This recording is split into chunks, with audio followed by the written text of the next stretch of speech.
Sige, tayo naman ngayon ay mag-umpisa sa ating pag-aaral ng salita ng Diyos o sermon proper. At muli nating pag-aaralan ang mga talatang makikita natin sa 1:17 na ating ginagawa ng isang expository series. At pamagat ng ating series na ito ay ang panalangin ng ating pinakapunong pari.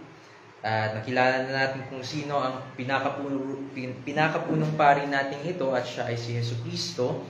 At ngayon naman, last Sunday, nagsimula tayo sa pag-aaral natin sa portion na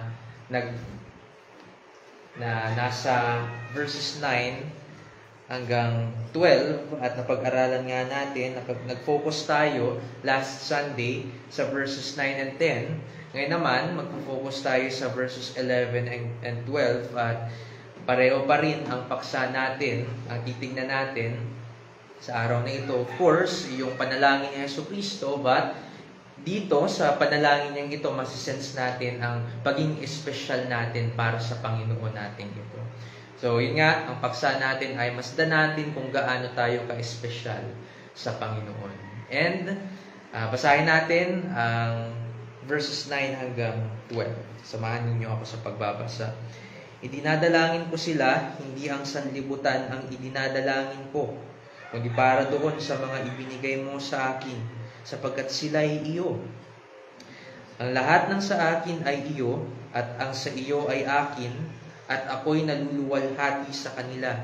At ngayon ay wala na ako sa sanlibutan, subalit ang mga ito ay nasa sanlibutan.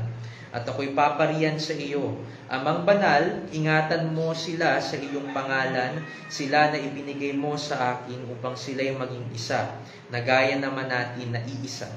Habang ako'y kasama nila, iningatan ko sila sa iyong pangalan, sila na ibinigay mo sa akin, sila'y binantayan ko, at isa man sa kanila ay walang napahamak, maliban sa anak ng kapahamakan, upang matupad ang kasulatan. Manalangin tayo.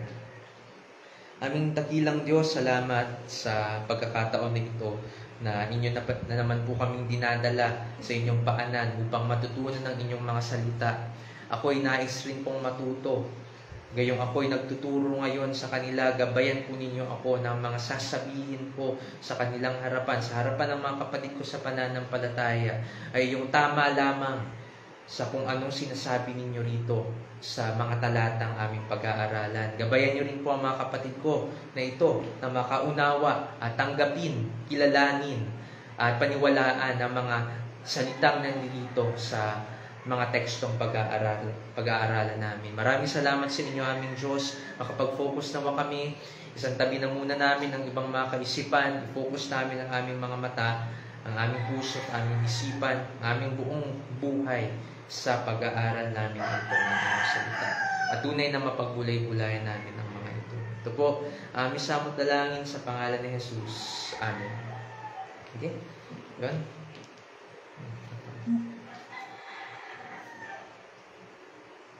At yan ang pag-aaralan natin.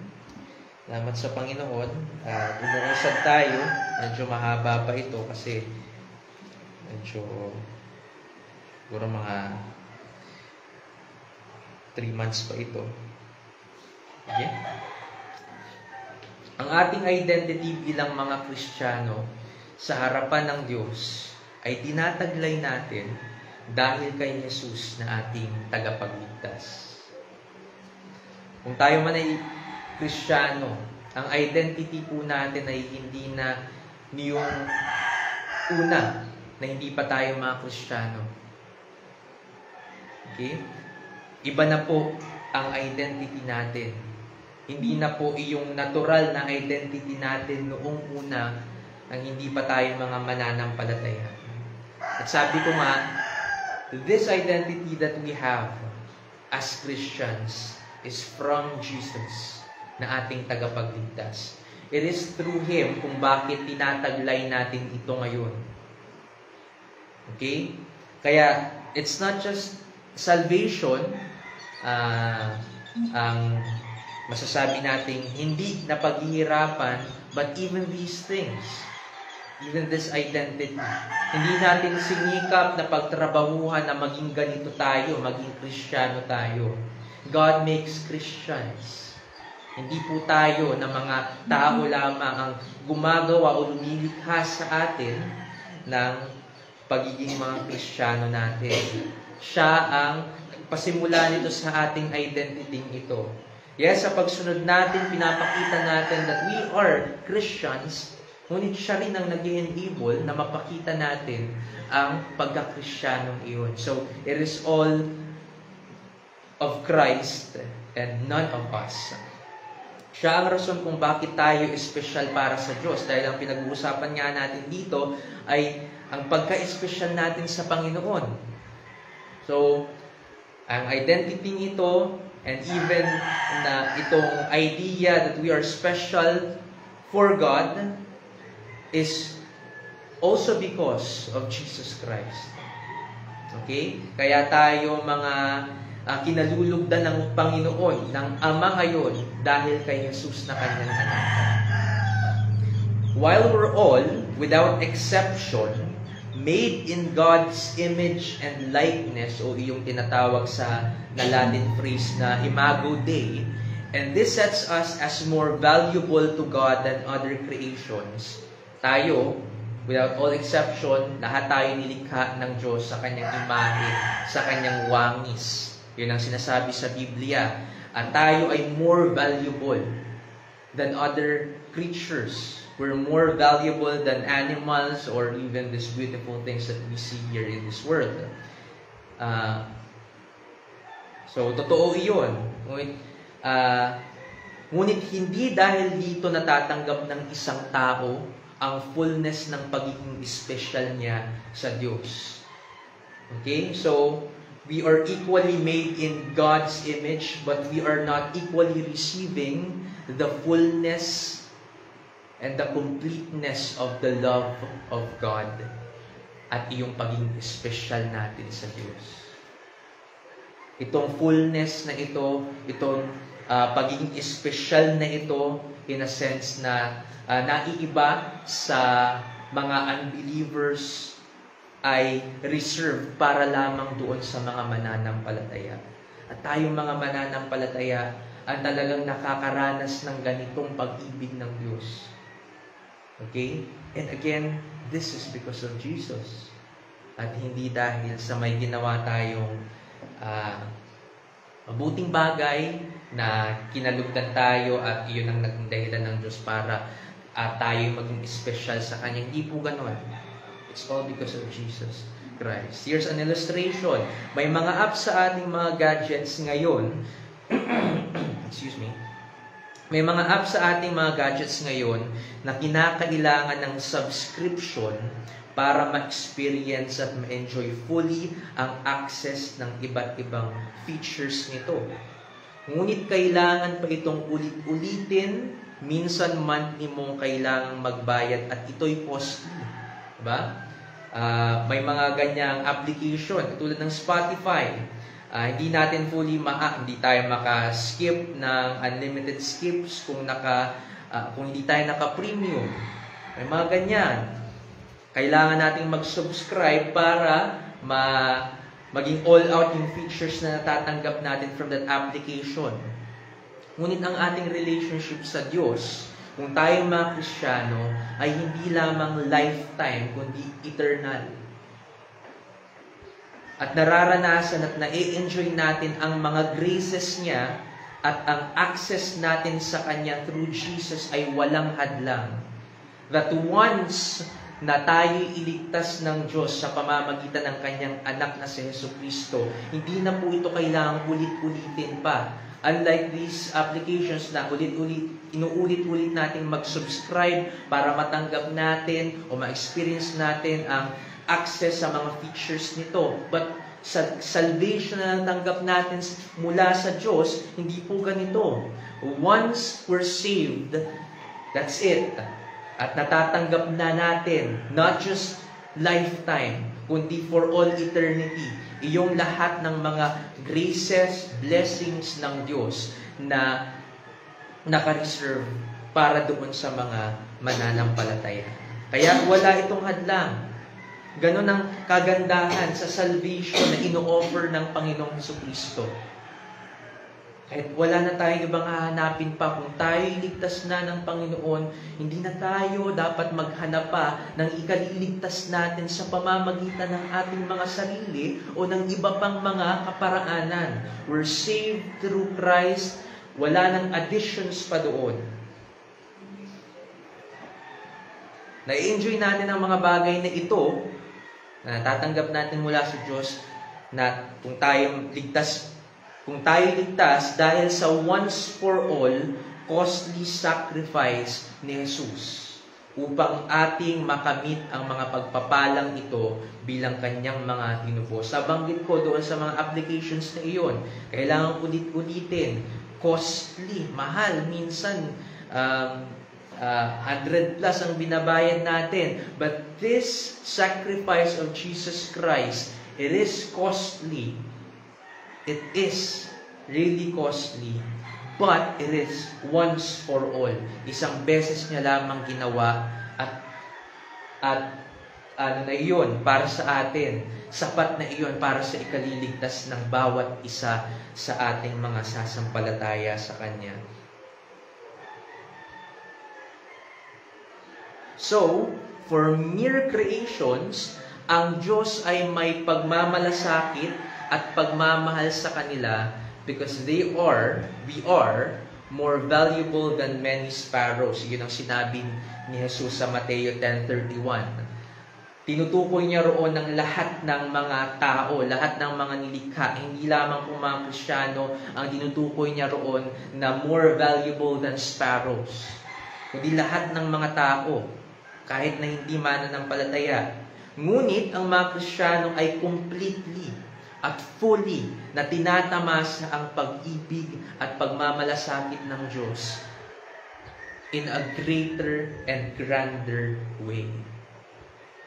Okay po? So, ganoon ang nararanasan natin mula sa ating Diyos. Kumbaga para bang itong mga taong ito na mga unbelievers ay hindi nakasubscribe sa isang application and then hindi nila fully na-access ang lahat ng mga features nito. Limited lamang. But for us na mga Kristiyano, we have all the access to its features dahil kay Jesucristo. At salamat sa Kanya. Dahil nararanasan natin completely and fully, tinatamasa natin ang pag-ibig at pagmamalasakit niya sa atin in a greater and grander way. Salamat sa Kanya. At ang prayer na ito ni Jesus ay proof ng ibang klaseng pag-ibig ng Diyos sa ating mga Kristiyano. Ibang klase po ang pag-ibig ni Jesus ng Diyos sa atin. At huwag nating pagdudahan ito kung tayo man ay niligtas niya. Kung ikaw man ay sumasampalataya sa Panginoon, huwag nating pagdudahan ang pag-ibig niya sa atin. Mali po ang magduda. Mali ang pagdudahan ng pag-ibig ng Diyos. Hindi siya katulad natin na napabago-bago, na nabibigo sa ating mga sinasabi. Hindi po siya ganon. Ang Diyos ay tapat, kung kaya dapat tayong magtiwala kung sinabi niyang iniibig niya tayo. At itong prayer na ito ay isa sa mga maraming pruweba kung gaano tayo iniibig ng Diyos. This is not just Jesus' love for us. This is the Father and the Holy Spirit's love for us na pinapakita niya sa atin dito. The Trinitarian Godhead is at a work in the prayer of Jesus Christ here in John 17. Hindi lamang po si Jesus. Okay? This is a prayer filled with so much love, lalong-lalo na kung iisipin natin ang mga sumunod na nangyari kay Jesus. Na alam din naman niyang mangyayari na sa Kanya. Kung may abilidad tayong malaman kung ano ang mangyayari sa atin sa mga susunod na oras. At kung alam natin na mapapahamak tayo, masasaktan tayo, or even mamamatay tayo, wala na tayong ibang maiisip pa kundi ang ating mga sarili. Kung paano natin ililigtas ang ating mga sarili. Ganon ang tendency ng natin. Kung ganitong may alam tayo na, kung may abilidad tayo na malaman kung anong mangyayari sa atin sa mga susunod na oras. Pero si Jesus alam na alam niyang mangyayari sa Kanya. Alam niya na siya ay ipagkakanulo. So, He prayed this, and after He prayed this, siya ay ipinagkanulo. He was betrayed by Judas na isa sa 12. Siya ay dinakip. At ang pagdakip sa kanya ay para siyang isang kriminal na dinadakip. Para bang may nagawa siyang kasalanan para dakpin ng napakaraming magkakasamang mga sundalo na may mga pamalo pa at iba't iba pang mga kagamitan. Siya ay iniwan ng kanyang mga alagad na kanyang closest. Iniwan siya ng kanyang mga alagad. Pinahirapan ng mga makasalanan. Nang siya'y nadakip na siya'y iniwan na ng kanyang mga alagad, pinahirapan siya ng mga makasalanan. Tinuya siya kung ano pang ginawa sa kanya na kung tayo ang gagawa ng mga ganung bagay, gaganti tayo. Magre-retaliate tayo. Pero si Jesus hindi. Kahit na hindi siya deserving para sa mga lashes at sa mga ginawa sa kanya ng mga makasalanan ito, wala siyang ibang ginawa kundi ang manahimik na parang isang tupa na dadalhin sa katayan. Ganun po si Jesus. Pinasan ang napakabigat na krus. Ipinako siya roon sa pinasan niyang krus. Pinako po siya roon. Anong sakit ang kanyang naranasan? Dahil bago pa siya ipako sa krus na iyon, napakarami na niyang dinanas na paghihirap. At ito ang pinakamasaklap. Sabi sa Mateo 27:46, Eli, Eli, lama sabachthani. Ang ibig sabihin nun, Diyos ko, bakit mo ako pinabayaan? Siya ay pinabayaan ng Ama after He prayed this prayer. Ang pangako niya sa mga mananampalataya sa Hebreo. Kung babasahin natin ng Hebreo, nakalimutan ko. I think that was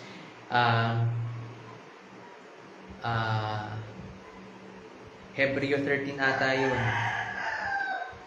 Sabi niya roon, sabi ng author ng Hebrews, ang Diyos ay hindi tayo pababayaan kailanman. Pero si Jesus pinabayaan ng Ama. At kailangan itong mangyari upang kanyang lubusang matanggap ang pagpaparusa para sa mga tao niya. Ay napakasaklap ng dinanas niya at matapos ito, pinabayaan siya ng Ama, namatay siya doon sa krus ng Kalbaryo at siya'y inilibing. Pero nagawa niya pang ipanalangin tayo. Nagawa niya pang ipanalangin ang mga disipulo niya bago niya danasin ang mga bagay na ito. At sino makapagsasabi sa atin na hindi espesyal ang kanyang mga alagad at maging tayo ng mga Kristiyano sa kasalukuyang panahon para sa Diyos. Hindi natin iyon magagawang argumento dahil kitang-kita natin dito, John 17, the prayer of Jesus Christ for His disciples and for all the believers na namumuhay sa darating na panahon. Kabilang tayo dito. Kaya ang prayer na ito ni Jesus na considered as the greatest prayer, not just ever recorded, kundi ever prayed. This is considered as the greatest prayer ever prayed. Hindi lamang recorded, kundi ever prayed. Ay lalong dapat na magdala sa atin sa higit na pagkamangha at pag-ibig sa Kanya. Yun ang dapat na pagdalhan sa atin ng mga kapahayagang ito, mga katotohanan ito na nakikita natin dito. Kaya titignan natin ang verses 11 and 12 at ang unang punto natin ay ito. Ang pangunahing kahilingan ni Jesus para sa mga disipulo. Sa mga preceding verses, nakita natin kung sino ang ipinapanalangin dito ni Jesus. Pero hindi pa niya nabanggit kung anong request niya sa Diyos para sa mga ipinapanalangin niyang ito. At ano nga ba? At ito ang pangunahin sa mga kahilingan ni Jesus para sa mga disipulo. Titingnan natin ang verse 11. At ngayon ay wala na ako sa sanlibutan, subalit ang mga ito ay nasa sanlibutan, at ako'y paparian sa iyo, amang banal. Ingatan mo sila sa iyong pangalan. Sila na ibinigay mo sa akin upang sila'y maging isa na gaya naman natin na iisa. Sa verse 11 po natin makikita ang pangunahin sa mga kahilingan ni Jesus para sa mga disipulo. Maraming pwedeng ipanalangin si Jesus para sa kanyang mga alagad. Ngunit alam niya ang pangunahin sa mga ito. Nung pinag-aralan nga natin ng verses 9 and 10, sinabi ko sa inyo na si Jesus ay representative nito, nag-act as representative nitong mga disipulo sa harapan ng Ama. At ang dinala niyang kahilingan at prayers sa harapan ng Ama ay iyong pareho sa mga nararamdaman ding ng mga alagad niya, mga hangarin din ng mga alagad niya. At ito nga ang pangunahin sa mga kahilingang iyon. At si Jesus ang nagsabi at nagbanggit sa Ama niya kung ano ba ang kahilingang ito. As Christians, kailangan nating makumbinsi na ang mundong ito ay isang delikadong lugar para sa ating mga Kristiyano. Sabi rin, bakit minention pa dito ni Jesus sa verse 11? Ang sabi niya, at ngayon ay wala na ako sa sanlibutan, subalit ang mga ito ay nasa sanlibutan. Kailangan pa ba talagang i-mention ito?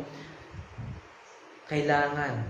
Dahil si Jesus mismo ay nakakaalam how bad, how evil this world is for Christians to live in. Kaya tinatawag tayong mga pilgrims dito sa mundong ito because this is not our home. Hindi ito ang ating tirahan. Ang tirahan ng mga Kristiyano ay sa hinaharapan nila mapupuntahan. Pero ngayon, nandito pa tayo sa mundong ito. At alam natin, kailangan nating makumbinsi na ang mundong ito ay isang delikadong lugar para sa ating mga Kristiyano. Kaya sinasabi rito ni Jesus, subalit ang mga ito ay nasa sanlibutan. Bakit? Ano bang nasa sanlibutan? Dahil sa sanlibutan po, maraming mga banta sa atin ang dyablo. And he uses instruments and influences in doing so. At hindi lamang po ang dyablo. May mga persecutions na nagaganap against Christians. At hindi lamang po yung nagsimula ngayong mga panahon na ito. May mga killings ng Christians sa Middle East, sa North Korea, sa China, na mga Kristiyano sa mga lugar na ito ay kailangang magtago sa kanilang pagsamba dahil kung makita silang sumasamba sa nag-iisang Diyos, na si Yahweh, the triune God, sila'y papatayin. At may marami na nga sa kanila throughout church history ang kinitil ang buhay because of their faith. Dahil hindi nila itinatanggi si Jesus. Diba? Ganun ang nangyari sa kanila. Dahil ang mundong ito is a hostile ground. This is a hostile place for the gospel and for Christians. Pero makikita natin, lumalago ang Kristyanismo sa mga panahon na ito. Nakita natin na kahit na may mga pinapatay, dapat na ipag-rejoice pa rin natin na sila ay hindi itinakoy lang kanilang Panginoon. Then again, like I said, delikadong lugar po ang mundong ito para sa ating mga Kristiyano. At sasabihin ko ito sa inyo, hindi po persecution ang pinakakalaban ng mga Kristiyano, kundi kasalanan. Iyon po ang pangit na kalaban ng mga Kristiyano. At ang nagdadala nito sa atin, ang laging nag-uudyok sa atin, ay ang Diablo na gumawa tayo ng kasalanan. At kung tayo nasa lugar na ito, kung tayo nasa sanlibutang ito, sigurado po na tayo ay magkakasala pa rin. Huwag lamang nating sadyain. Pero iyon talaga ang katotohanan. At tayo, habang tayo nandito pa rin sa mundong ito, nandiyan pa rin ang kasalanan. Si Jesus sa puntong ito ng kanyang panalangin ay handa nang umalis sa piling ng kanyang mga alagad. Namamaalam na siya rito. At ngayon nakikita natin dito na ang bodily presence ni Jesus ay makapangyarihan because this kept the disciples out of the influences of the world. Kasi binanggit dito ni Jesus, at ngayon ay wala na ako sa sanlibutan. The disciples were preserved from the influences of this world during the ministry of Jesus Christ dahil kasama nila si Jesus. Makapangyarihan po yung presensya ng Panginoong Jesucristo sa buhay nitong mga alagad niya. Sila ay napigil sa pagkakasala. Why? Because here is Jesus Christ before us. Kasama natin. They were preserved. At ngayon ay wala na ako sa sanlibutan. Paalis na siya. Ngunit maiiwan itong mga alagad niya. At kinakailangan nila ng patuloy na paggabay at pagprotekta. So, the bodily presence of Jesus Christ is powerful because this kept, pinanatili nito ang mga disipulo niya out of the influences of the world. Ngunit dumating na ang oras bukod sa siya'y luluwalhatiin na ng Ama, na makita natin sa verse 2, nitong chapter 17, ay aalis na rin siya physically sa piling ng mga disipulo niya. Iiwanan ni Jesus physically ang mga disipulo sa sanlibutan dahil siya ay luluwalhatiin na sa kanan ng kanyang Ama. Hindi naman pwede na mananatili siya para makasama pa rin itong mga alagad niya at pabayaan na lamang niya iyong glory na matatanggap niya at isang tabi na lamang niya. No. Ang timeline ng Diyos ay ganoon. Kung iyon ang panahon, kung kailan si Jesus ay tatawagin na sa kaluwalhatian, then yun talaga ang mangyayari. Wala na po iyong delay o kung ano pa man. Hindi yun maaagapan, hindi yun madedelay. Kung ano po ang panahon na ibinigay ng Diyos for that decree, ay siyang magaganap sa panahong iyon. Ganun po ang Diyos. Hindi po nagpapabago-bago ang Diyos ng kaisipan. So this time, si Jesus ay decreed na luwalhatiin na. On the cross, and in His resurrection and in His ascension. So mangyayari na po yun eventually sa pag-unfold nitong Book of John, sa pag-unfold ng ministry ni Jesucristo. So, iiwan ni Jesus physically ang mga disipulo sa sanlibutan dahil siya ay luluwalhatiin na sa kanan ng kanyang Ama. Ngunit hindi rito matatapos ang ministry niya para sa kanila. At hindi rin niya sila iiwan ng lubusan. Okay? It's just His bodily presence. Yun lamang po ang lilisan. Yun lamang po ang aalis. Pero mananatili po si Jesus na nakagabay sa kanila. Mananatili po siyang kasama nila in His words na kanilang napakinggan mula sa Kanya and through the Spirit na ibibigay sa kanila. So, hindi po sila iniwan ng lubusan ni Jesucristo. But His bodily form, oo. His bodily presence, oo.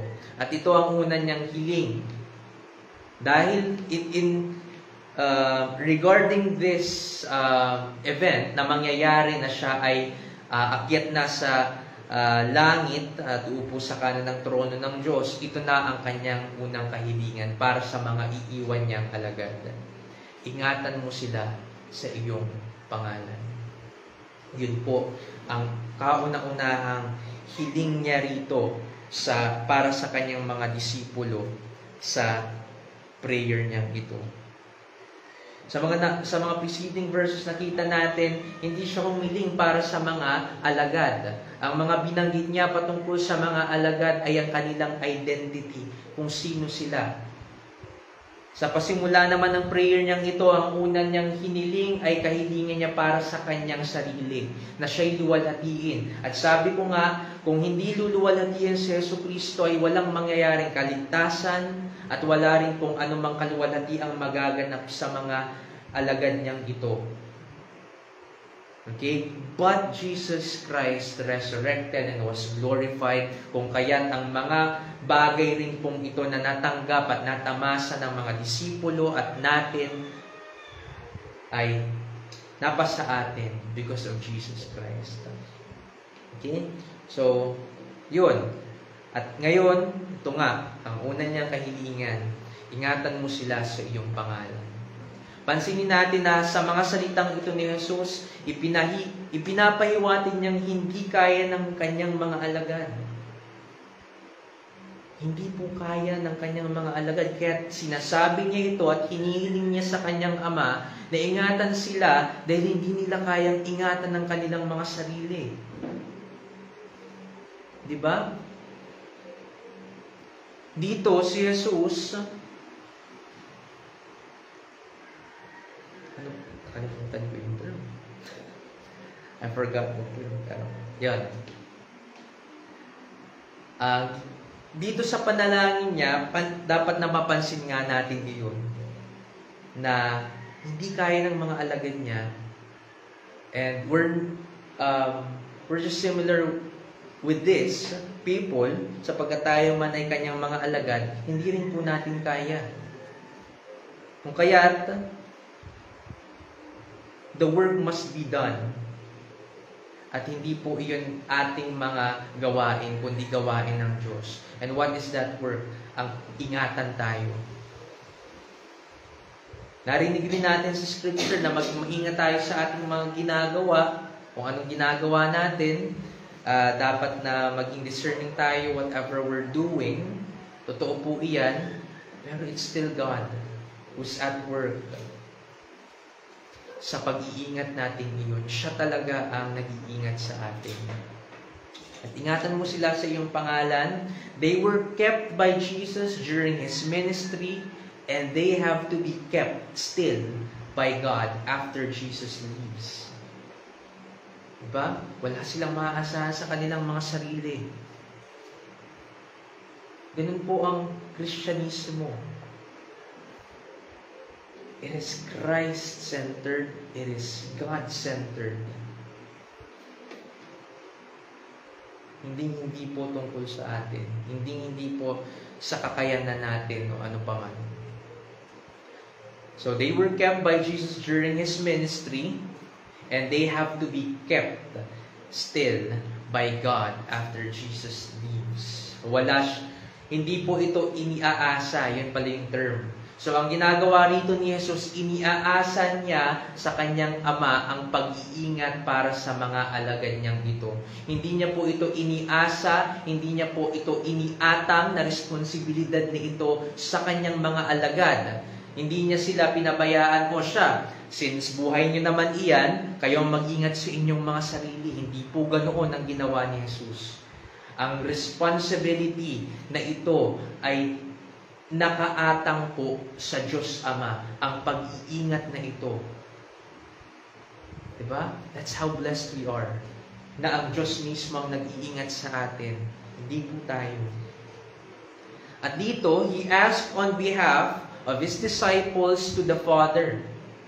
Yung nga nakita natin sa verse 9. He asked on behalf of His disciples to the Father, ang Ama na ipinakilala sa kanila ni Jesus. So, gusto ko lamang pansinin natin ito na hindi po siya nanalangin sa kung sino man, kundi nanalangin siya sa kanyang Ama. Nanalangin siya sa kanyang Ama. Doon siya dumulog sapagkat ang Ama ang may kapangyarihan para sa bagay at sa gawain na ito. Amang banal ang tawag niya rito sa kanyang Ama. And He prayed to this Amang banal, to this Holy Father.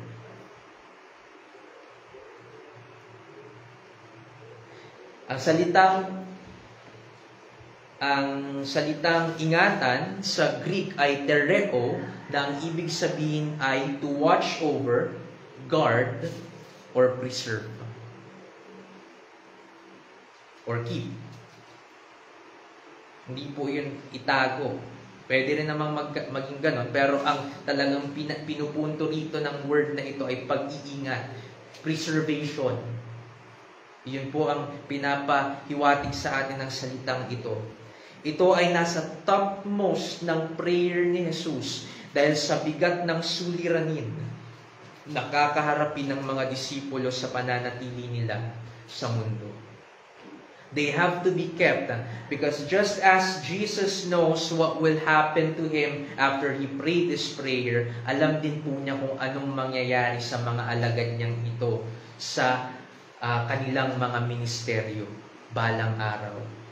At alam natin, it's recorded in the scripture kung anong nangyari sa kanila. At iyon ang pinanalangin ni Jesus dito, pag-iingat sa mga iyon.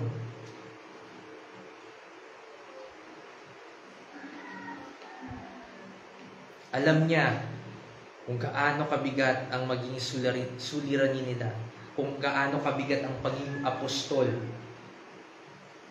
at alagad ng Panginoon. Hindi niya hiniling ang prosperity para sa kanila. Ni ang hindi sila usigi ng mga kaaway ng Ebanghelyo, hindi po iyon ang hiniling niya. Hindi po iyon ang pag-iingat na hiniling niya. Baka isipin kasi natin na, makikita natin itong mga mananampalataya, itong mga alagad ni Jesus, paano natin masasabing iningatan sila ng Diyos kung sila ay pinatay, inusig, ganoon. Diba? Ganun ang pwedeng maisip natin. Pero ang pag-iingat pong ito ay preservation nga po. Preservation sa kanilang faith. Na sila'y manatili doon, na kahit na dumating pa sa kanila ang kamatayan, na kung sila man ay pahirapan, ikulong. Diba? Kasi kung gano'n ang kaisipan natin tungkol sa pag-iingat na ito na sinasabi rito ni Jesus, sabi nga natin talaga na hindi iningatan ng mga alagad. Pero hindi po gano'n ang sinasabi rito ni Jesus. Sinasabi po rito ni Jesus, ang meaning ng ingatan is to guard them. It is to preserve them. Ang panatilihin sila sa pananampalataya na meron sila. Yung mga inusig at hindi pinangatawanan ang sabi nilang faith nila o profession of faith nila, itinakwil nila si Jesus at they were not preserved. And the reason for that is because they were His in the first place. Okay, so hindi niya hiniling ang prosperity para sa kanila, ni ang hindi sila usigin ng mga kaaway ng Ebanghelyo, kundi ang keeping o preservation sa kanila sa mga hindi maiiwasang pangyayari sa hinaharap. So, inevitable po yun. Hindi po yun maiiwasan na mga nangyari sa kanila. Una'y hinihiling dito ni Jesus ang preservation nila kahit na mangyayaring iiwan nila si Jesus. Yun ang nangyari, di ba? Iniwan nila si Jesus. They were scattered abroad, and then, yun na. Dahil sa sobrang takot nila sa mga humuli o dumakip kay Jesus, iniwan nila siya, nagkawatak-watak sila. And at nakita na rin natin yun sa Old Testament na prophesied na rin yung mangyayari sa mga disipulo. Okay, so unay hinihiling dito ni Jesus ang preservation nila kahit na mangyayaring iiwan nila si Jesus na pagkatapos ng mga ito ay panumbalikin sila at magpatuloy sa pananampalataya. At makita nga natin sa 1:21 yung restoration sa mga disciples na ito. Okay, nang makita na nilang muli si Jesus, He was resurrected already, they dined with Him, at yun, pinanumbalik o nirestore sila sa kanilang pananampalataya ni Jesus. Kaya sila'y nagpatuloy sa pananampalataya. Unlike the other one, na titignan natin mamaya. Pangalawa, ito pa ang isa sa mga hinihiling na preservation o keeping ni Jesus para sa mga disipulo. Pangalawa, after their restoration, na makayanan nila ang mga paghihirap na kakaharapin nila na recorded sa Book of Acts o sa aklat ng mga gawa ng mga apostol at mga sulat ng mga apostol sa New Testament. Dahil dito sa aklat ng mga gawa, makita natin dito kung anong mga naranasan o experiences ng mga alagad ni Jesus. Makikita rin natin when Paul writes, binabanggit niya roon kung gaano siya naghirap. When Paul writes sa mga epistles niya, makikita natin doon kung paano siya naghirap sa kamay ng mga makasalanang tao. So, ganoon po ang nangyari sa kanila. So, sa mga physical na mangyayaring ito sa kanila, nangyari po ito at pinanatili po sila although sila ay naghirap physically ng sobra-sobra. Hindi po nila itinanggi ang kanilang pananampalataya, hindi nila itinakwil ang kanilang Panginoon. Nanatili sila dahil nga sa tinupad ng Ama ang kahilingan na binanggit rito ni Jesus. Anong kahilingan ni Jesus? Ingatan mo sila sa iyong pangalan. Kaya nangyaring kahit na sobrang hirap ng buhay ng mga apostol, naghirap sila physically and all that, hindi sila tumalikod sa kanilang pananampalataya. Why? Iningatan sila ng Diyos. At doon ay tinupad ng Diyos ang kahilingan dito ni Jesus sa kanyang prayer. Okay, so at tanging ang object ng prayer ni Jesus ang may kapangyarihan to preserve the disciples.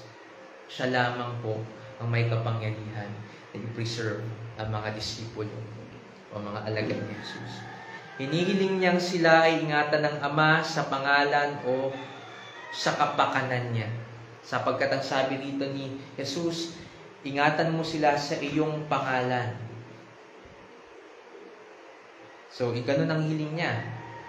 Sa kanyang pangalan, sa pangalan ng Ama.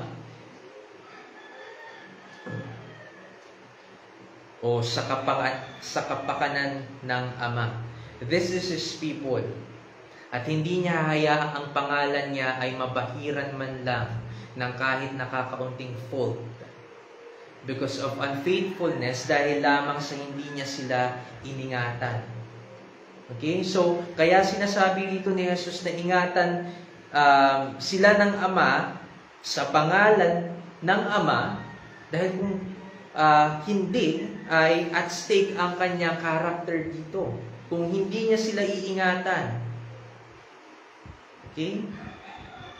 Ay para bang pinabayaan lamang niya ang kanyang mga alagad. But that's not what happened sa kanyang mga alagad. At hindi po yan ang nangyayari sa ating mga Kristiyano sa mga panahon na ito. Hindi niya tayo kailanman pinapabayaan. Lagi niya tayong iniingatan. Just look at how we're being preserved until this day. And until the very day na tayo ay nasa malapit na sa ating kamatayan, God will preserve His people. Dahil iyon ang pangako niya sa kanila. Iyon, unang-una, ang kahilingan ni Jesus sa Ama para sa kanila. Kaya makapagtitiwala po tayo na ang Diyos ay ingatan tayo kung tayo man ay mga mananampalataya. Kung tayo tunay na kay Kristo, hindi po tayo mabibigo dahil hindi mabibigo sa mga pangako niya ang Diyos. At mananatili tayo ay mapipreserve because of God. Because the Father Jesus is faithful. Kaya naman, ang prayer na ito ni Jesus, specifically this prayer item, must bring us confidence before God. Dahil unang-una, yun nga, hindi niya bibiguin ang sarili niya. Kasi kung hindi niya ito gagawin, magiging unfaithful siya sa mga pangako niya. So, we can have this confidence in God because God is faithful. Siya ay tapat. Siya'y tapat. Sapat po iyon. Na maging dahilan natin kung bakit tayo magkakaroon ng confidence sa ating Diyos. Dahil siya'y tapat. Dahil kung hindi niya gagawin, na ingatan ang bawat isa sa ating mga alagad niya, mababahiran ng fault ang kanyang karakter. But He's not going to do that. He is not going to do that.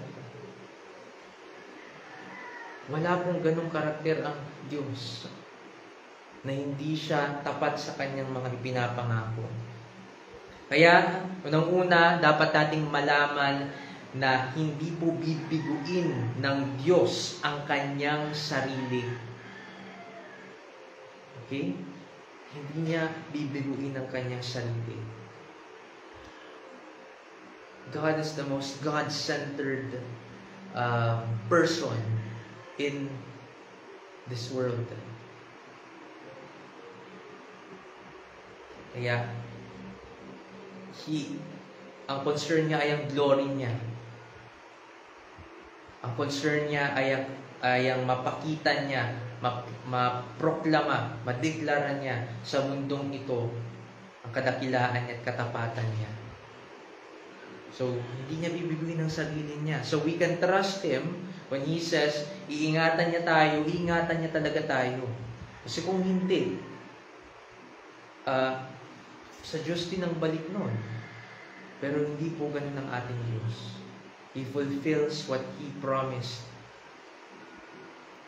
Lahat ng ginagawa ng Diyos para sa atin ay ginagawa niya ultimately para sa kanyang sarili. Okay?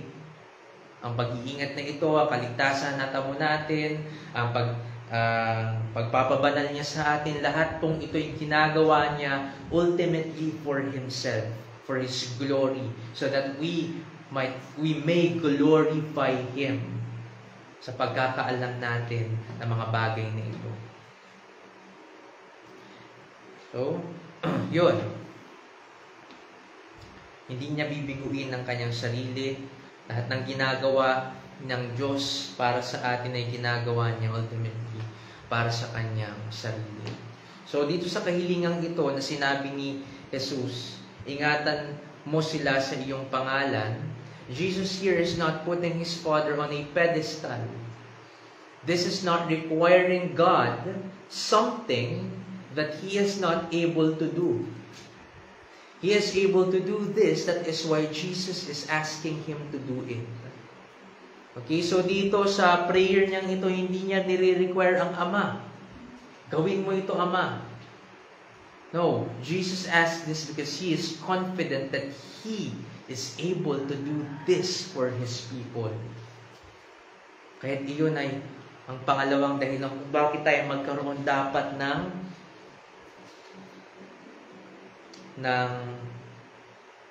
kumpiyansa sa Kanya. Magkaroon tayo ng confidence sa Kanya, sa Kanyang mga pangako.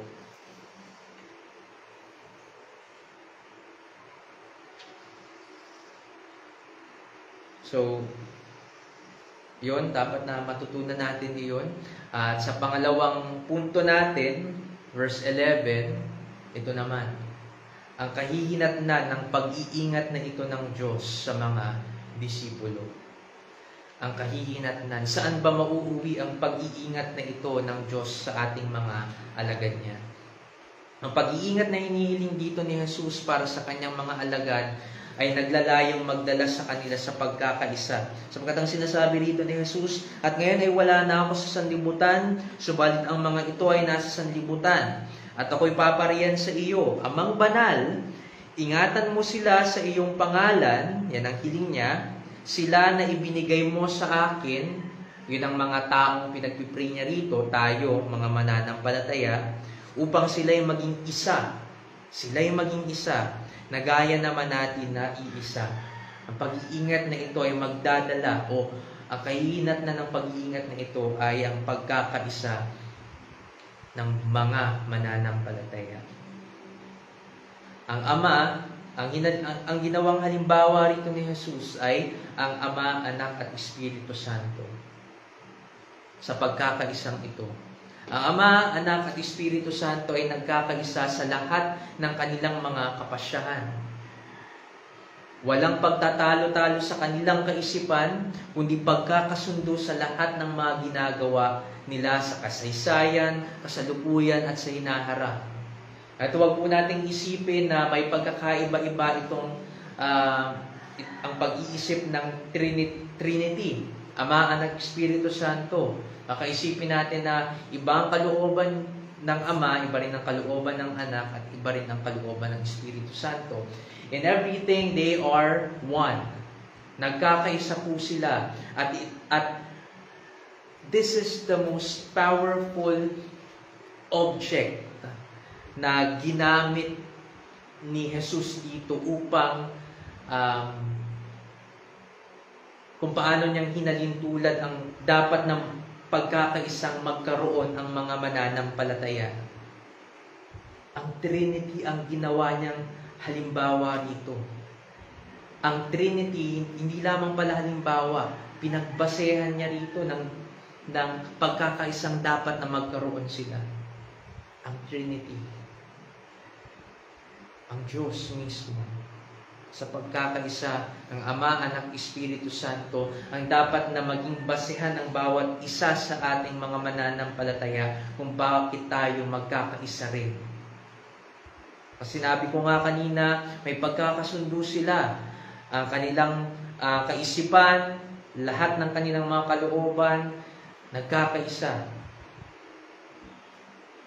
Ang kanilang karakter, nagkakaisa.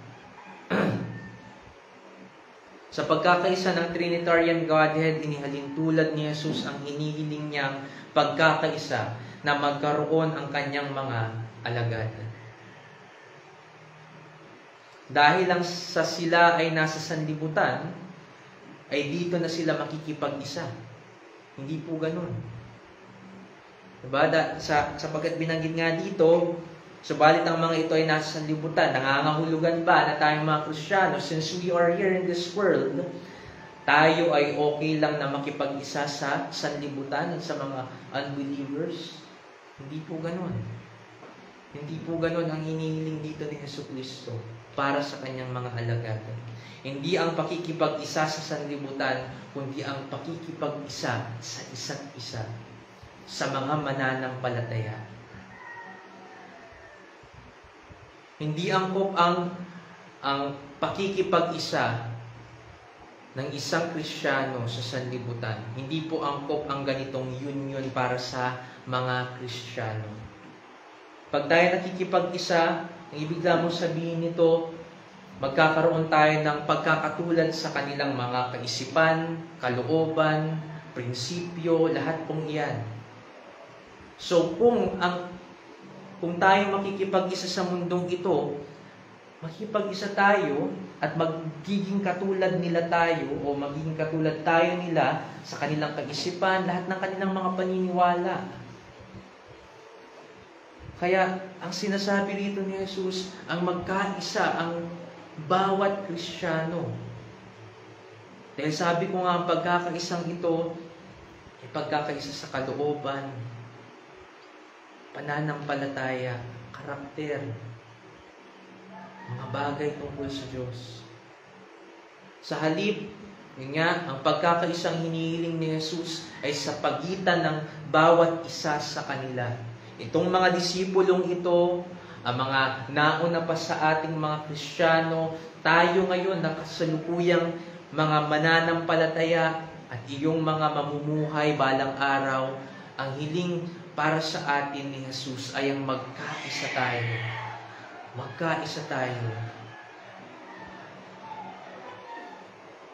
Pagkakaisa sa pananampalataya, magkaroon tayo ng iisang sinasampalatayanan.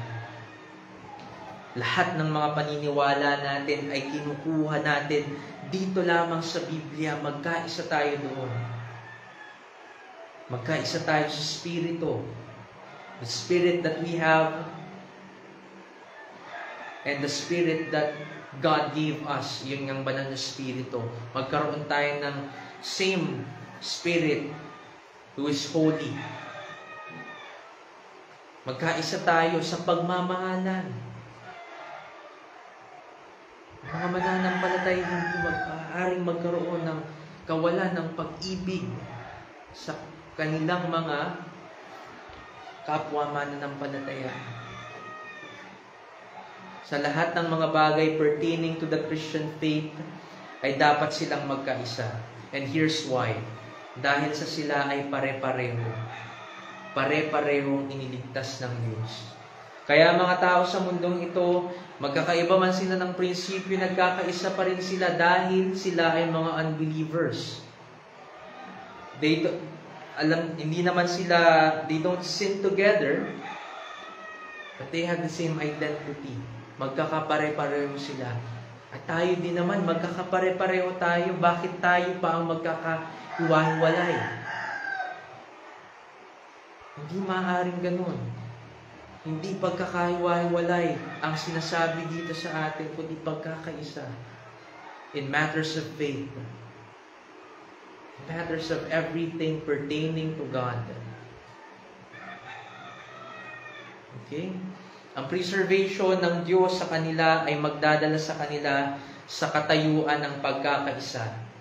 Dahil kung hindi sila i-preserve, hindi rin sila susulong sa pagkakaisa. Dahil mabubuwag sila kung gayon. Kung gayon pababayaan sila ng Diyos. So itong preservation na ginagawa ng Diyos sa kanila, iyon ang magdadala sa kanila sa pagkakaisa. Dahil kung may hindi iingatan dito ang Diyos, gayong ang taong iyon ay sumampalataya talaga.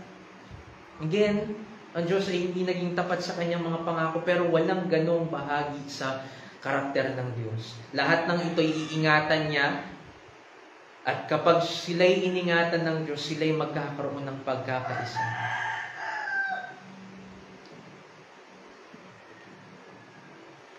Tangi ang Diyos lamang ang makakagawa ng ganitong pag-iingat at pagpapanatili sa kanyang mga iniligtas. Sila man ay iniwan ni Jesus physically, ang bodily presence ni Jesus na powerful noon sa pag-iingat niya, sapagkat ang sabi rito,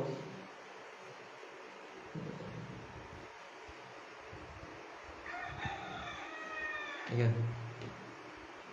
Tignan lamang natin itong verse 12. Sabi niya rito, habang ako'y kasama nila, iningatan ko sila sa iyong pangalan, Sila na ibinigay mo sa akin, sila'y binantayan ko, at isa man sa kanila ay walang napahamak. Ito ang sinasabi dito ni Jesus. So, sobrang powerful noong bodily presence ni Jesus. Na talagang ito, mga alagad niyang ito ay naingatan. Walang sino man sa kanila ang napahamak, binantayan niya sila. Ang bodily presence ni Jesus na powerful noon sa pag-iingat dahil nga sa nakikita natin sa verse 12 ay kasing kapangyarihan din po, identical at absolute nitong pag-iingat na ipinagkaloob sa kanila ng Ama. It's as if they were still with Jesus even though si Jesus, ang bodily presence niya ay lumisan na sa piling nila. Okay? So, yung bodily presence ni Jesus is as powerful, kasing kapangyarihan po nitong pag-iingat na ipinagkaloob sa kanila ng Ama. Wala po itong pagkakaiba.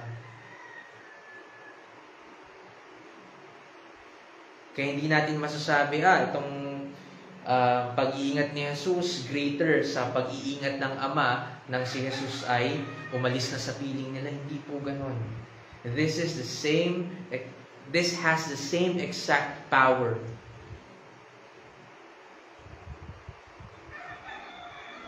Ang pag-iingat ni Jesus at pag-iingat ng Ama sa kanila has the same exact power, identical at absolute. At dahil nga rito, sila ay nagkaroon ng pagkakaisa. Dahil sa pag-iingat na iyon. They were preserved by God in the gospel and in His truth. Their faith did not waver. Ang pananampalataya po nila na hindi nag-waver. Hindi natinag kahit na anumang pagsubok ang kanilang kinaharap. Habang sila ay inuusig, pinapahirapan, sila'y nagpatuloy sa ebanghelyo at sa katotohanan ng Diyos. Bakit? Dahil sila ay iningatan ng Diyos. Nasugpo nila ang mga suliraning kinaharap nila sa pagsusulong ng ebanghelyo. Lahat ng iyon ay na-overcome nila. Dahil saan? Dahil sa pag-iingat ng Diyos sa kanila. Naabot ang bawat sulok ng mundo ng mensahe ng kaligtasan dahil ang Diyos ay iningatan at pinanatili ang mga alagad niyang ito at ang mga sumunod sa kanila. Kaya't ang katanduanes na abot ng gospel, ang ibang sulok pa, kahit na yung mga liblib na mga lugar na abot ng gospel dahil may mga pinadala doon ang Diyos na mga taong nakakaalam ng gospel at tunay na mga iniligtas upang dalhin doon ang ebanghelyo. Nadala nila iyon doon sa mga lugar na iyon dahil iningatan sila ng Diyos. Everything that was ever done by God's people was because of God. Dahil sa preservation ng God sa kanila. Preservation ng Diyos sa kanila.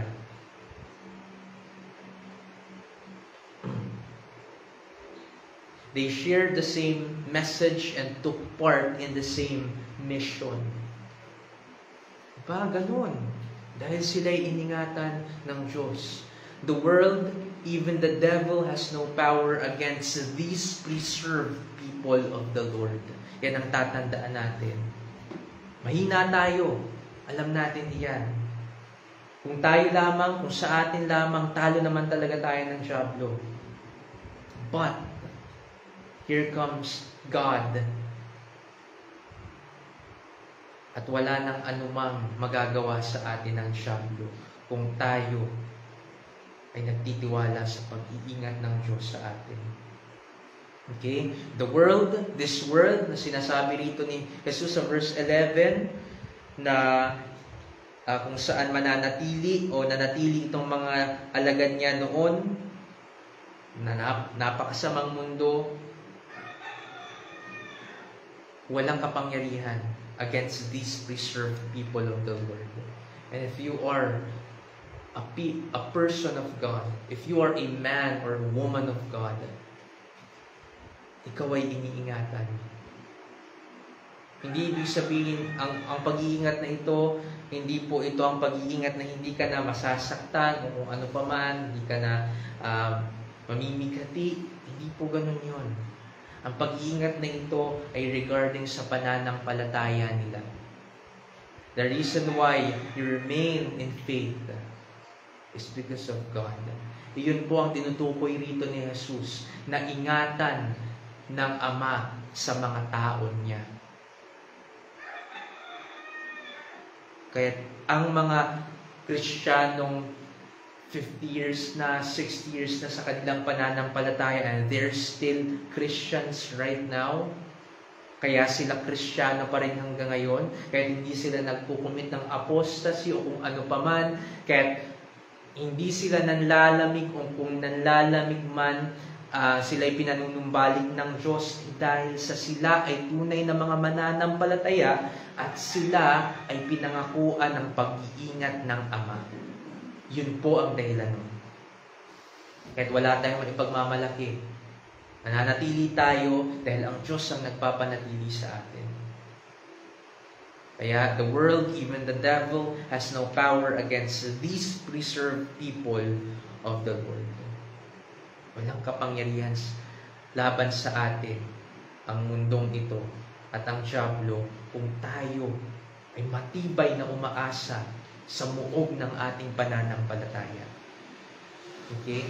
At sa huling punto natin, at kaunti na lamang ito, verse 12, ang sabi kasi rito, habang ako'y kasama nila, iningatan ko sila sa iyong pangalan, sila na ibinigay mo sa akin, sila ay binantayan ko, at isa man sa kanila ay walang napahamak, maliban sa anak ng kapahamakan, upang matupad ang kasulatan.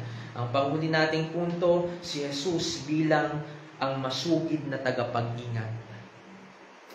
Wow. Siya ang nag-iingat sa atin.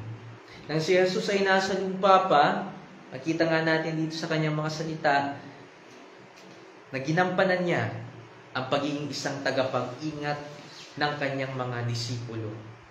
Walang sino mang napahamak sa kanila. Ang kapahamakang ito, again, yung kapahamakan patungo sa kamatayang walang hanggan. Yun po ang tinutukoy rito. Hindi po ito ibig sabihin na hindi na sila masasaktan pa o kung ano pa man. Huwag pong ganun ang paisipan natin. Okay, ang sabi niya rito, habang ako'y kasama nila, bodily presence niya, iningatan ko sila sa iyong pangalan. Sa kapakanan pa rin ng Diyos, iningatan ni Jesus ang mga alagad niya. Sila na ibinigay mo sa akin, mga iniligtas niya. Sila'y binantayan ko. Diba? Binantayan niya ang mga alagad niyang ito, at isa man sa kanila ay walang nawala. May isip natin ang mga alagad niya ang nag-ingat at promotekta kay Jesus, ngunit ang kabaligtaran ang totoo. Kasi baka ganun naman isip natin. We may think of Peter sa Juan 18:10 na tinaga ang alipin na natagpas ang tenga at isiping pinotektahan niya rito si Jesus. At marami pang mga halimbawa rito. Si Pedro ulit, nung pinipigilan niya si Jesus na sa kanyang kamatayan. Diba? Tinawag pa nga ni Jesus na get behind me, Satan. Dahil ang kaisipan doon ni Pedro, gayong may pagmamalasakit siya kay Jesus, ay parang sa kalooban ni Satanas. Dahil ang ginagawa ni Satanas ay pigilan ang Diyos sa mga bagay ng Diyos, sa mga kalooban niya. Pero hindi niya ito nagawa kahit na kailan man. Okay? So, ang Diyos, hindi po ang mga disipulo ang promotekta kay Jesus during His ministry. Hindi po pagpoprotekta sa physical na pangangatawan ang tinutukoy rito. Hindi ganitong pagpoprotekta ang ginawa ni Jesus sa kanyang mga alagad, kundi sa paraan ng pagpapanatili sa kanila sa katotohanan. Yun po ang ginawang pagpoprotekta at pagpapanatili ni Jesus sa kanila. Kaya walang sino man sa kanila ang napahamak. Kaya sila ay nanatili dahil kay Jesus.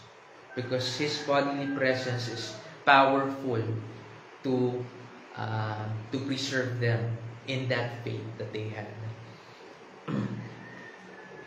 Dahil kay Jesus ay walang sino man sa kanila ang napahamak. Ang tinutukoy niya rito ay silang mga ibinigay sa Kanya ng Ama upang iligtas. Walang sino man sa kanila ang napahamak. Diba? Gusto kong malinaw sa atin na ang tinutukoy niya rito sa mga walang napahamak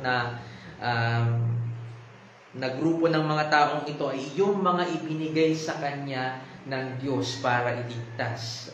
Kasi meron ditong isa na sinasabi, maliban sa anak ng kapahamakan, upang matupad ang kasulatan. Ang anak ng kapahamakan na ito, nangangahulugan since iyong ibang kanyang mga alagad ay hindi napahamak, ibig sabihin ay napahamak itong isang ito. Bakit? Nangangahulugan na hindi siya ibinigay ng Diyos kay Jesus upang iligtas. Hindi siya ibinigay ng Diyos dahil hindi siya kabilang sa mga hinirang para sa kaligtasan. Here he talks about someone, ang pagkakadescribe niya sa kanya ay anak ng kapahamakan o sa English, son of perdition. Ang son of perdition po ay isang Hebrew idiom na ang kahulugan ay one destined to perish. One destined to perish. Anak ng kapahamakan. Ibig sabihin itong taong ito na tinutukoy rito ni Jesus ay nakalaan talaga para sa kapahamakan. He is destined to perish because of what? Because of his unbelief. Si Judas po ang tinutukoy rito. Si Judas na isa sa 12. At si Judas ang pangunahing halimbawa ng isang taong false convert. Halimbawa ng isang taong nagpakita ng bunga, nagsabing siya'y sumasampalataya, ngunit dumating ang pagkakataon na siya'y nagkasala at hindi siya nagrepent dahil wala siyang pagtitiwala to begin with na kayang magpatawad ng Diyos. He was never saved. Judas was never saved. Kaya dito pa lamang sa ministry ni Jesus, makita na natin ang isang halimbawa na ganun talaga. May mga churches talaga that although tatanggap tayo ng mga taong nagsasabing sila'y sumasampalataya, but eventually has committed apostasy o iniwan ng pananampalatayang iyon dahil sila ay wala naman talaga kay Kristo to begin with. Okay, so one destined to perish. At kilala natin kung sino siyang tinutukoy dito ni Jesus. Si Judas nga na isa sa 12. Si Judas ay isang halimbawa ng isang false convert. Hindi siya converted talaga. Napatunayan sa pagkakanulo niya kay Jesus at hindi niya pagrepent sa kanyang kasalanan. Napatunayan na siya ay false convert. Minaliit niya ang grasya ng Panginoon sa pagsisimula pa lamang na nakilala niya si Jesus. Jesus is full of grace. But Judas was full of guilt. Was filled with his guilt. Na he did not care to come to Christ to repent. And once again, because he is one destined to perish. Instead of repenting, nagpatiwakal siya at ang kanyang pananampalataya at pakikisama sa mga tunay na mananampalataya ay napatunayang walang katotohanan. Yun po ang nangyari kay Judas. Sabi pa rito ni Jesus, upang matupad ang kasulatan. Bakit? Sinabi niya ito dahil recorded na po ang pangyayaring ito sa Old Testament. Ibig sabihin, may portion sa Tanakh o sa Hebrew Scripture, for us, the Old Testament, ang pinanggagalingan dito ni Jesus. At tingnan natin sa Awit 41:9. Malapit tayo matapos. Tingnan na lamang natin, Awit 41:9. Sabi rito, Awit 41:9, maging ang matalikong kaibigan na aking pinagtitiwalaan, na kumain ang aking tinapay, ay nagtaas ng kanyang sakong sapagkat sa akin ay laban. At ito pong portion na ito sa Awit 41:9 ay prophecy tungkol sa magkakanulo sa Mesiyas. At nangyari nga na nakita natin dito sa Gospels na ang nagkanulo sa kanya ay si Judas. Siya ay yung taong sinasabi, tinutukoy doon sa Awit 41:9 na nagtaas ng sakong doon sa nagsasalita. He was betrayed. That person who was talking in Awit 41:9 was betrayed. Anong sabi niya roon? Ng isang matalik niyang kaibigan. Para saan? Para sa salapi. Okay?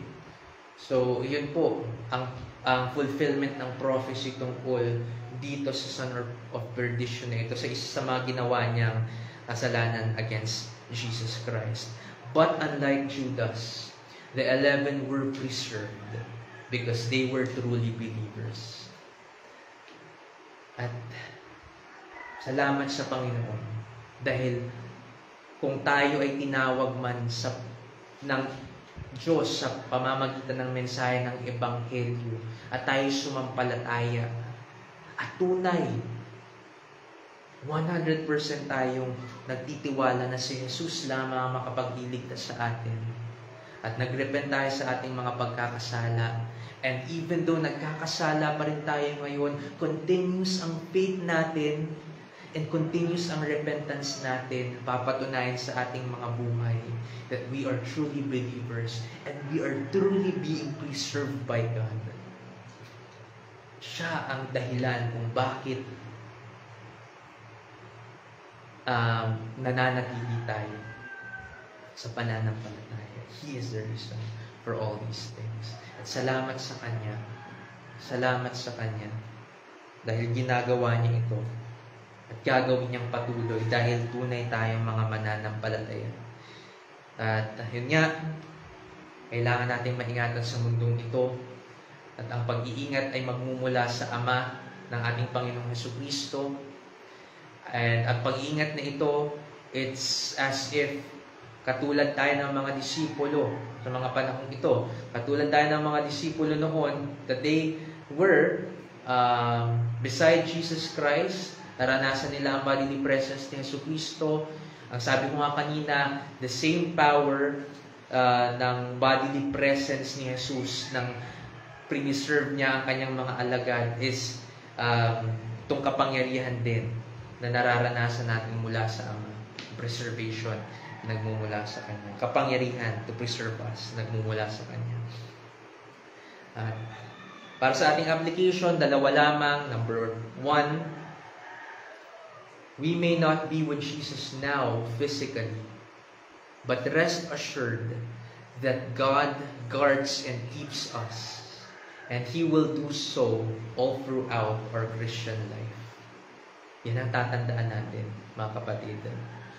Lahat tayo, hindi natin kasama si Jesus physically, but again, kasing kapangyarihan,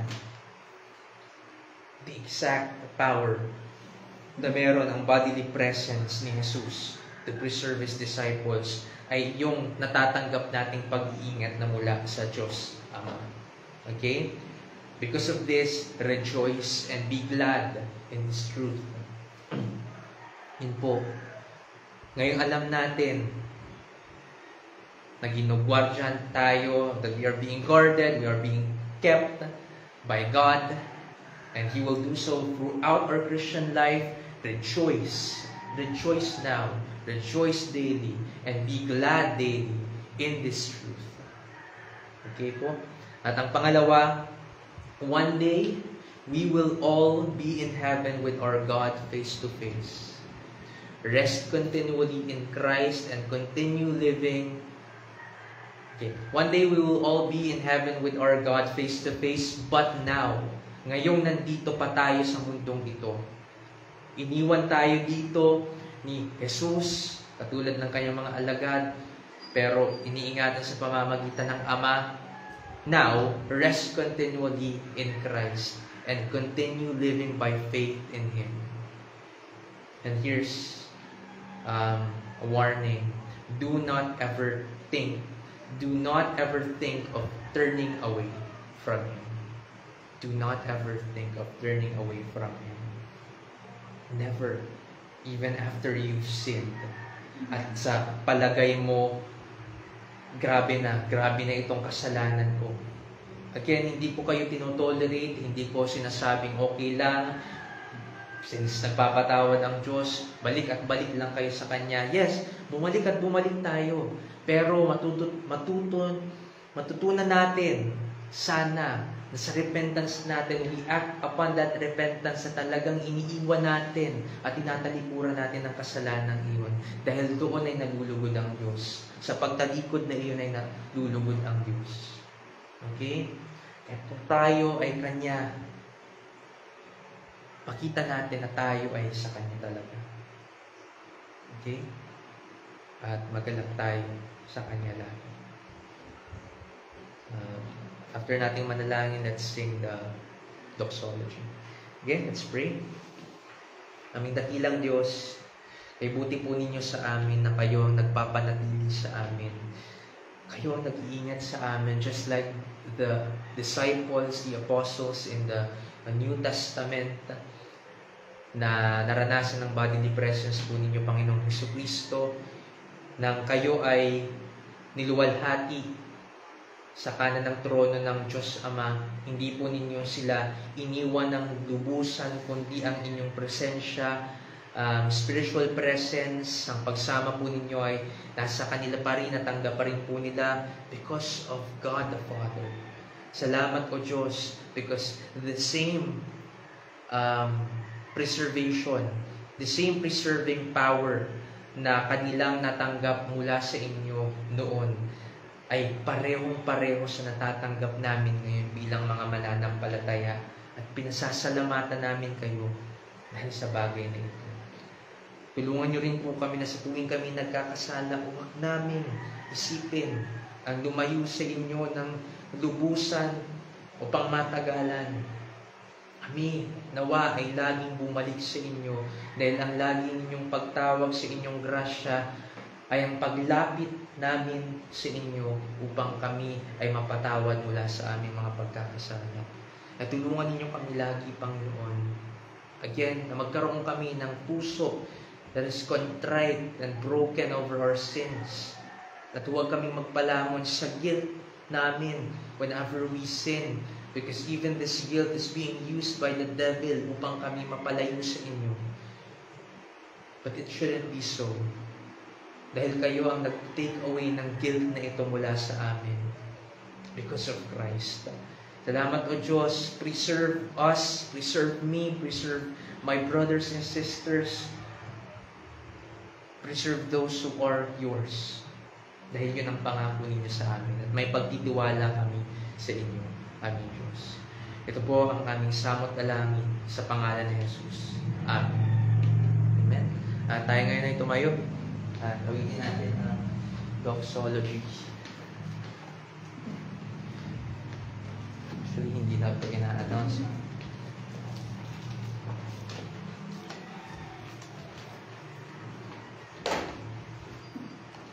Bago lang mag-hymn number 1.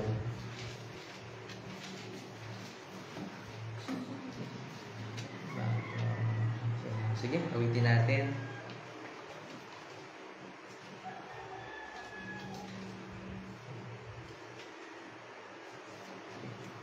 Praise God from whom all blessings flow. Ready, sing. Praise God from whom all blessings flow. Praise Him, all creatures here below.